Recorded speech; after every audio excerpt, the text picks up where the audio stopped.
आज हम आपके सामने जो वीडियो लेके आ रहे हैं वो है continuity of financial statement analysis, जिसमें हम वर्टिकल एनालिसिस और हॉरिजॉन्टल एनालिसिस कर चुके हैं।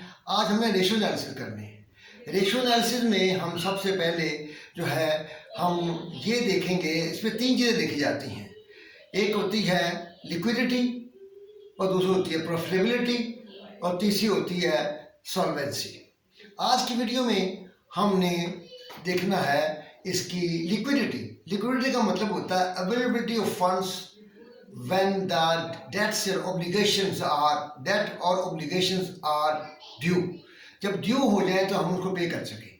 जैसे मान लीजिए शॉर्ट टर्म जो होते हैं, short term obligations when they become due and we must have the required funds and also any emergency availability of funds for any emergency needs। किसी emergency need को हम भी मीट कर सकें। तो इसका मतलब ये है कि जो हमने पे करना है उसके लिए और emergency needs के लिए पे करने के लिए हमें करंट एसेट जो है वो एसेट्स हैं जो इसका जो दो करंट रेशो निकालते हैं, current asset divide by current liabilities. तो करंट एसेट्स क्या होते हैं? करंट एसेट्स होते हैं कैश, यानी कि which are convertible into cash, convertible into cash 1 year. और वो हमने डिटेल ये लिखी हुई है। कैश है, अपना इन्वेस्टमेंट अकाउंट रिसीवेबल है, इन्वेंट्री है, प्रीपेड एक्सपेंसिव है। ये जो है इसको इसके साथ हम करंट लायबिलिटीज को कंपेयर करते हैं कि करंट लायबिलिटीज को हमने पे करना है with in 1 year out of current assets. तो ये पे करने के लिए हमारे पास करंट एसेट्स ज़्यादा होने चाहिए, करंट लायबिलिटीज कम होनी चाहिए, तो हमारी रेशियो बेहतर होगी। तो इसके लिए हम करंट यहाँ पे निकालें करंट रेशियो, तो उसका फार्मूला क्या है? Current assets divide by current liabilities. ठीक है जी। तो यहाँ पे करंट एसेट हमारे पास है 10,20,000, डिवाइड करें हम करंट लायबिलिटीज को, तो वो है 3,44,500।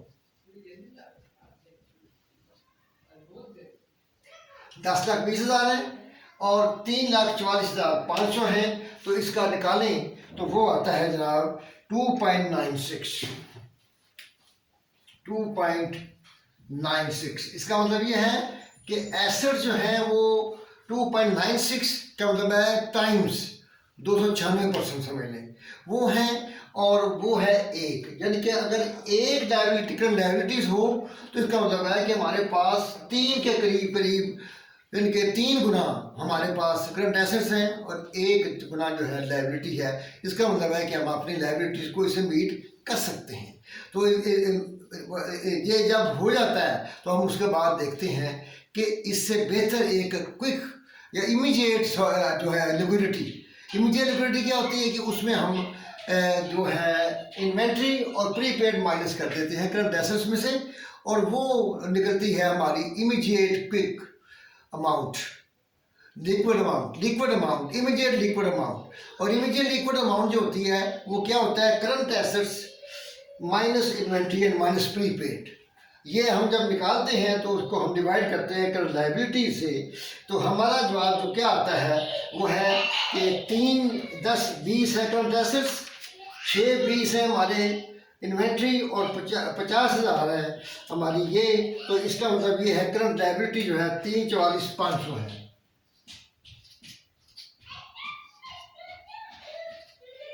तो वो क्या आती है? वो आती है इसे टेस्ट रेशो हमारी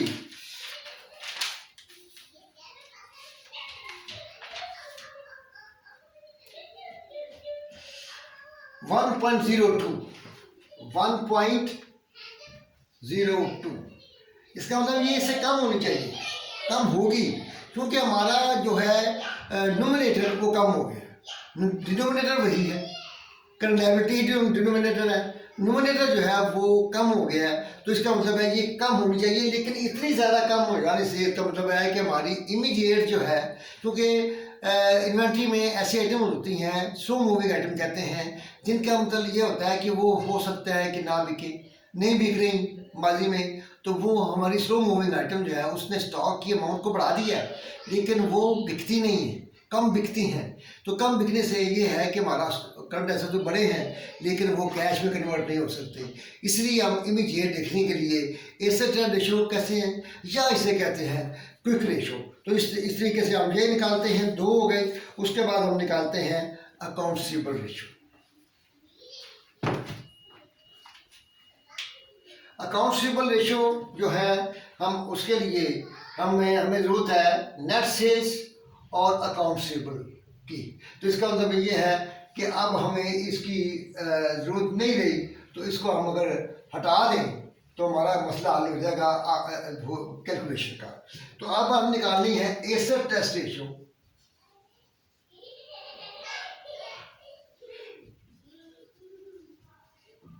और क्विक रेशो।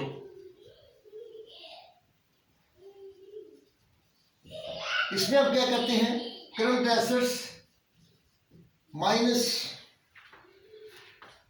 इन्वेंट्री या स्टॉक माइनस प्रीपेड और करंट लायबिलिटीज। ये हम कर चुके हैं इसको एक्सप्लेन। तो अब आती है हमारी नेक्स्ट, मैं ऊपर इसलिए लिख देता ताकि आपको ये नजर आए। और उसमें 10 लाख 20 हज़ार थे ये, और 6 लाख 20 हज़ार थे इसमें स्टॉक, और 50 हज़ार थे ये अमाउंट। और नीचे हमारी वही जो 3,44,500 था, और उसका जवाब है 1.02। तो मैंने इसको रिवाइज कर दिया ताकि आपको ऊपर ये नजर आए। तो ये क्विक रेशो हमारी हो गई। अब अकाउंट रिसीवेबल रेशो टर्नओवर निकालते हैं। अकाउंट रिसीवेबल टर्नओवर, इसका मतलब ये है कि यहाँ पे अब हम करेंगे काम अकाउंट रिसीवेबल टर्नओवर का। अकाउंट रिसीवेबल टर्नओवर का मतलब क्या होता है कि हाउ मेनी टाइम्स हमारे account receivables are converted into cash in during the year. एक साल में कितनी दफ़ा, कितने टाइम में हमारे अकाउंट रिसीवेबल जो है कैश में कन्वर्ट हुए हैं। इसका मतलब ये है ताकि हमें पता चले कि वो कन्वर्ट भी होते कि नहीं होते। लोग पैसे नहीं देते तो बैडर्स हो जाते हैं। तो इसलिए हमें उसके लिए फार्मूला क्या है, account receivable turnover. Account receivable turnover is equal to credit sale divided by average account receivable. Average account receivable is equal to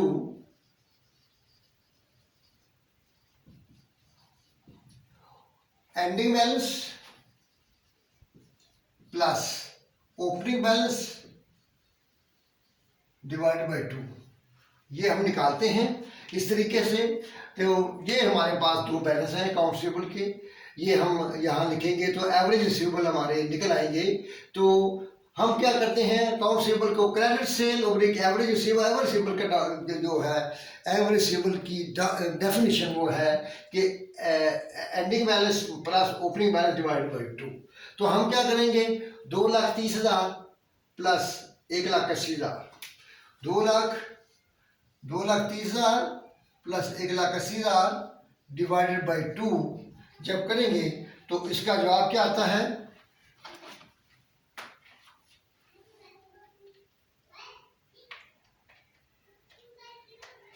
2,05,000। इसका मतलब ये है कि यहाँ पे क्रेडिट सेल कितनी है, क्रेडिट सेल हमारी है 12,81,000, नेट सेल्स 20,97,000 डिवाइडेड बाई 2,05,000। तो इसका मतलब ये है कि 20,97 डिवाइड बाई 2,5 तो 2,5 ये आता है 10.23। इसका मतलब ये है कि एक साल में हमारी जो अकाउंट रिसीवेबल है वो टर्नओवर होते हैं 1.02। इस पे 20,97,000 अकाउंट रिसीवेबल टर्नओवर 10.2, ठीक है। तो ये हमारा इसका मतलब है कि 10 दफ़ा, तकरीबन 10 दफ़ा ये चेंज होते हैं। तो इसके लिए हमें एक और काम करना पड़ता है कि एवरेज हमने रिसीवेबल निकाल लिए और टर्नओवर निकाल ली, टाइम निकाल, अब देखना कि कितने दिनों में ये वापस होते हैं, कितने दिन लगते हैं इनको। इसका मतलब ये है कि हम इसका एक और चीज़ निकालेंगे इसके साथ ही, उसे कहते हैं एवरेज डेज इन रिसीवेबल, कि इसको कितना वक्त लगता है। तो इसका मतलब ये है कि आप लिखेंगे रिसीवेबल टर्नओवर, सॉरी 365, एक साल में होते हैं दिन 365, डिवाइड बाई रिसीवेबल टर्नओवर। तो इसका मतलब ये है कि 365/10.23, वो क्या आता है जी जवाब 10.23 का मतलब ये है 365 डिवाइड बाई 10.23, तो ये जवाब आता है जनाब 36 दिन के बाद, 36 डेज, 36 दिनों के बाद हमारे जो पैसे हैं ये वापस आते हैं। आज अगर हम इसको अपना क्या कहते हैं बेचते हैं, क्रेडिट बेच कोई चीज़ है, तो वो 36 दिन के बाद हमें पैसे वापस आते हैं। इसका मतलब ये है कि इसको हमने कंपेयर करना है। आप जानते हैं कि टर्म होती है 2, 10 and 30। मिसाल के तौर पर ये हिस्सा हमने तकरीबन कर लिया है, तो वो है कि 2, 10 and 30। इसका मतलब है कि अगर ये हमारा पॉलिसी है, ये पॉलिसी है कि हम इस पॉलिसी के तहत जो है अपने क्रेडिट देते हैं कि 2 दिन में अगर दे दोगे तो 10% डिस्काउंट मिलेगा, 2% डिस्काउंट मिलेगा, 10 दिन में पेमेंट कर दोगे, अदरवाइज आपको 30 दिन में पेमेंट करनी पड़ेगी। इसका मतलब है हमने एवरेज कलेक्शन पीरियड जो रखा हुआ है वो 30 दिन रखा हुआ है। यहाँ पे आ रहा है 36 दिन, तो हमें ये गौर करना पड़ेगा कि 36 दिन आ रहा है तो इसको कम कैसे किया जाए ताकि हमें जितना जल्दी कैश आएगा हमारे लिए उतना ही अच्छा है। ठीक है जी। तो इसका मतलब ये है कि अकाउंट रिसीवेबल टर्नओवर और उसके साथ साथ आपने एवरेज कलेक्शन पीरियड भी निकालना है। अब इसके बाद हम निकालते हैं अपना इन्वेंट्री टर्नओवर। इन्वेंट्री टर्नओवर के लिए हम फिर यहाँ पे जगह बनाते हैं, ये इन्वेंट्री लिखी हुई है हमारी। तो इन्वेंट्री टर्नओवर का फॉर्मूला क्या है, इसका मतलब क्या है? इसका मतलब है कि हमारी इन्वेंट्री जो है वो साल में इन्वेंट्री टर्नओवर का मतलब है कितने दिनों में कि वो इसमें बिक जाती है, how many times it is sold and inventory is converted into sales. वो उसका फॉर्मूला क्या है? Inventory turnover is equal to CGS oblique average ratio, CGS oblique average inventory. तो CGS हम आपके पास यहाँ पे दी हुई है, वो है 12,81,000। इन्वेंट्री हमारी दो, वही फार्मूला होगा जिसमें हम फार्मूला बनाते हैं, वो ये कि opening balance of inventory plus ending balance of inventory divided by 2। इसका मतलब है यहाँ पे हम लिखेंगे CGS जो है वो है 12,81,000। नीचे लिखेंगे इन्वेंट्री का एंडिंग बैलेंस 6,20,000 प्लस 5 लाख, तो डिवाइडेड बाई 2। इनको हम जब करेंगे तो हमारा क्या जवाब आता है? जवाब आता है जी 12,81,000 डिवाइडेड बाई 6,20,000 जमा 5 लाख डिवाइड बाई 2, तो ये 5,60,000 आता है।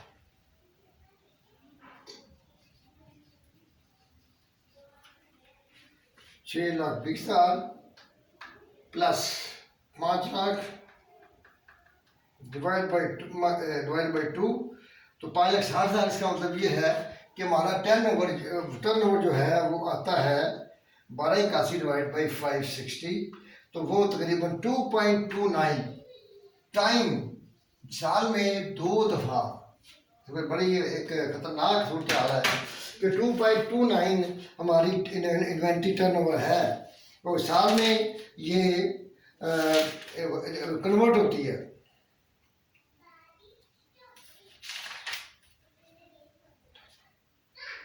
हाँ जी 2.29, 2.3। तो इसका मतलब ये है कि ये हमारा 6 महीने के बाद साल में 2 दफ़ा का मतलब 6 महीने हो गए। तो इसी तरह हम इसका निकालते हैं कि इसका कितने डेज लगते हैं, इन्वेंट्रीज कितने दिन हमारे पास पड़ी रहती है। जिस दिन हमारी पड़ी रहेगी हमारे लिए प्रॉब्लम होगा, तो वो पड़ी रहती है तो उसका लिए वही फार्मूला होगा। क्या फार्मूला है कि days in inventory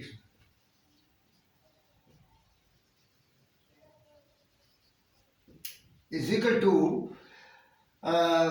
inventory 365 years in the year, the days in the year, and inventory turnover, वो है 365/2.3 या 2.29 ही रहने दें, 2.29 बेहतर आएगा।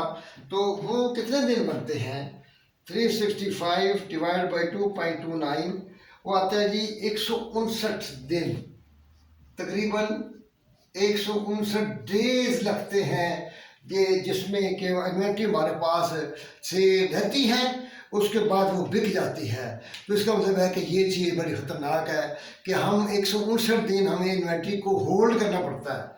वो होल्ड करते हैं तो उसके बाद वो बिकती है। तो इसलिए इसको देखने की ज़रूरत है कि मैनेजमेंट को कितने हमारी सेल जो है वो सही नहीं हो रही, इन टाइम नहीं हो रही है तो उससे वो उसके बाद रिसीवेबल जो है वो इन टाइम नहीं आ रहे। आपने देखा कि 30 दिन हमारी पॉलिसी हो गई, 36 दिन में आ रहे हैं। तो इसका मतलब ये है कि ये हमारी पोजीशनें ठीक नहीं है, तो इसको करेक्ट करना पड़ेगा, देखना पड़ेगा। तो आपने आज देखा कि हमने जो है लिक्विडिटी के बारे में रेशो पढ़ी हैं, जिसमें हमने सबसे पहले करंट रेशो पढ़ी, फिर क्विक रेशो पढ़ी, और उसके बाद अकाउंटेबल टर्नओवर और अकाउंटेबल कलेक्शन पीरियड, और उसके बाद इन्वेंट्री टर्नओवर और इन्वेंट्री टर्नओवर डेज। तो इन तमाम चीज़ों को आपने देखें, गौर करें। आपको फार्मूला याद करना होगा, पहले देखना होगा कि उसमें कौन से 2 कंपोनेंट हैं। मतलब इन्वेंट्री टर्नओवर में क्या आता है, cost of goods sold oblique average inventory. और इसका मतलब क्या है, इसका जवाब का मतलब क्या, मतलब यह है कि inventory is turnover is converted into sales, कितने दिनों में होती है। रिसीवेबल टर्नओवर का मतलब है how many days it required to convert receivable into cash. तो इस तरीके से हमें पता चले कि हमारा जो ये दिन कैसे चल रहे हैं, ताकि हमारी जो है, क्योंकि हमने चाहते हैं कि हम ज़्यादा से ज़्यादा जो कैश है वो विद इन कंपनी क्रिएट कर लें। वो तभी हो सकता है कि जब हमारी इन्वेंट्री जल्दी बिके और अकाउंटेबल थोड़े पीरियड में पैसे वापस कर दे। तो कल यानी कि नेक्स्ट वीडियो हमारी जो होगी वो होगी प्रॉफिटेबिलिटी के ऊपर, और इससे नेक्स्ट होगी हमारी सॉल्वेंसी के ऊपर, और वो क्या है वो हम उस वक्त बयान करेंगे। आप इस वीडियो को जो है रिवाइज करें और इसको वॉच करें, मुकम्मल वीडियो देखा करें, ताकि आपके जो सवाल पैदा होते हैं वीडियो शुरू होने में, उसमें वक्त लगता है समझने में। तमाम को जब आप देख लेंगे तो आप देखेंगे कि हम आपको ये समझ आई है। तो समझ ना आए तो आप उसके लिए कमेंट्स कर सकते हैं, सवाल कर सकते हैं, पूछ सकते हैं, फ़ोन कर सकते हैं। इसलिए आप इसको एहतियात से करें, ये बड़ा इंपॉर्टेंट है। और एक पॉइंट ऑफ व्यू जो है ये practical as well as examination point of view से बहुत इंपॉर्टेंट है। अल्लाह ताला आपको कामयाबी अता फरमाए, और अल्लाह ताला हमें नेक्स्ट मिलने के लिए ज़िंदगी से अता फरमाए।